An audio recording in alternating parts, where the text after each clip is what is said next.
created, what do we do to such a person? Well, Mr. Chairman, let me help you, because I think it's a legal question you are asking. Now, the bill proposes a process by which such people are dealt with, like a kleptomaniac, as he has a tendency to steal.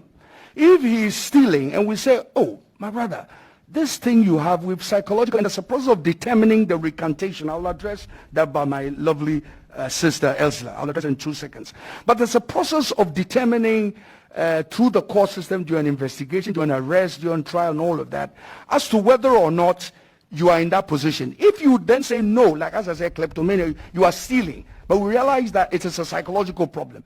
If we say, come out of it, let us help you, and you say no, clearly means you want to engage in something that is not only hurts yourself, but hurts society. Because we know the effect of, let's say, a gay activity on, in terms of rates of HIV, and then other transmissions, and all sorts of things, that the data of which we all have here. So if the person refuses the sort of treatment procedure and what they have been offered, then clearly he is joining the people who say, I love it, I like it, I want to go ahead with it. But in fact, in law, the law allows the mental health authority to go out and restrain people who don't, because in their minds they think, okay, but they are not. And if the law, if the mental health people determine that this person is not well, the law gives them the power to restrain such people, especially schizophrenia. So those who suffer from schizophrenia, they think that, hey, what he's seeing is beautiful. He's seeing a beautiful lady. So and he wants to have sex with her, maybe he's not a lady. The law allows you to restrain him. So the simple answer to your question, such people, should they, if he refuses to be held, should he be thrown into jail? The answer is yes. Why? Lawyer, yes. The process here is that we want to be assisted. Yes. You cite stealing, for instance. That is criminal in our books.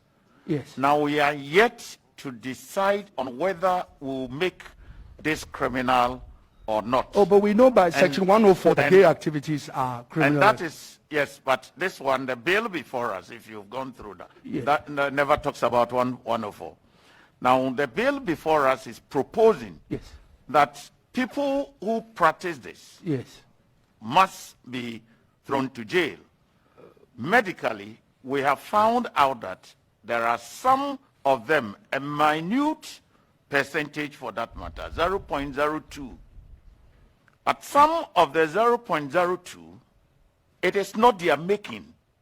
And yes, what I want to find out from the medical point of view, and you have learned people amongst you, how do we treat these people if they do not want to get an assistance and that they are comfortable with the way they are treated?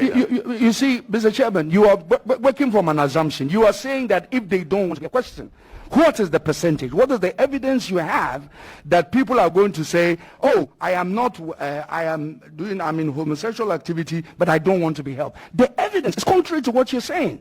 The evidence from all the psychologists and all the practitioners is that none of them will, and that's the real homosexuals, those who really need help, and we deal with them constantly. In fact, I have dealt... For your information, Honorable Foh-Amoaning, the group of people comes to me to say that they are homosexuals, they belong to this group, and that they are being, the way society is treating them, they are beating them, they are hooting at them and whatnot, and that's how they want to be. Well, Mr. Chairman,